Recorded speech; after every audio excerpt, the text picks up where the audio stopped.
l'urgence de la maturité. Tout ce qui a de la vie doit croître pour permettre aux êtres vivants de réaliser tout ce qu'ils ont à accomplir. Lorsque nous venons à Christ et que nous naissons de nouveau, il nous faut croître pour arriver à un état de maturité où nous devenons à notre tour des instruments entre les mains de Dieu pour la reproduction de l'Église.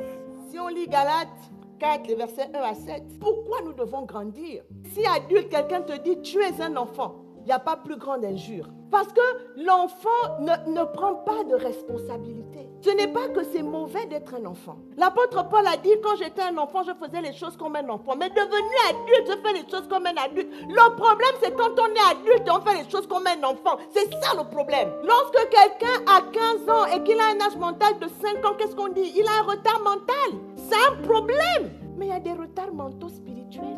C'est ce que l'auteur aux Hébreux dit à ceux à qui il écrit que mais j'ai un problème avec vous. Vous devriez être des maîtres. Et je suis encore obligée de vous donner le lait. Je ne peux pas vous donner la nourriture solide parce que vous n'avez pas grandi. Nous avons un héritage en Christ. Le salut est un héritage. Le salut, c'est un package dans lequel il n'y a pas que le fait d'aller au ciel. Dans le salut, il y a le plein accomplissement de ce pourquoi Dieu t'a envoyé ici. Et tu dois en prendre possession. Mais si tu demeures enfant, j'ai noté ici que la maturité n'est pas automatique. Elle est le fruit de l'effort humain en collaboration et sous la direction du Saint-Esprit. Donc si tu décides de collaborer avec le Saint-Esprit, tu atteindras des niveaux de performance qui n'ont rien à voir avec peut-être ce que tu as trouvé là depuis 10 ans. Parce qu'en Christ, ce n'est pas le nombre d'années pendant lequel on a fréquenté l'église qui fait quelque chose. C'est ce que tu produis, la qualité de ta relation avec Dieu depuis que tu es dans l'église qui fait la différence. Donc ne vous limitez pas, ne vous mettez pas de complexes parce que lui là, je l'ai trouvé là depuis. Il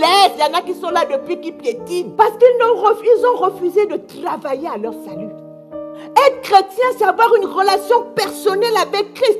Une relation d'obéissance, de soumission, de dépendance. Avoir un désir d'accomplir la volonté de Dieu et la volonté de Dieu seul. Être chrétien se voit dans la manière dont tu vis quand personne ne te regarde. Quand il n'y a personne avec toi. David a dit, je marche dans la sainteté au milieu de ma maison. Là où personne ne me voit. Parce que je sais que Dieu, lui, il est avec moi. Qu'est-ce que la Bible appelle ici être un enfant?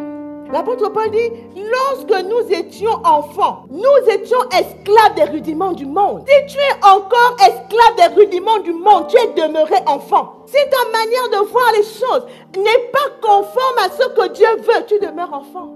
Si on est convaincu qu'on est grand alors qu'on ne l'est pas, ça veut dire qu'on ne le sera plus jamais. Bien aimé, notre héritage dépend de la maturité. Si nous restons enfants, nous ne posséderons pas l'héritage. Si nous restons attachés aux rudiments du monde, si nous restons attachés à la pensée du monde, si nous restons attachés aux choses de la chair, nous ne posséderons pas notre héritage. Ce que les gens pensent de Dieu, ce que les gens verront, l'image que les gens auront de Dieu est engagée à travers nos vies.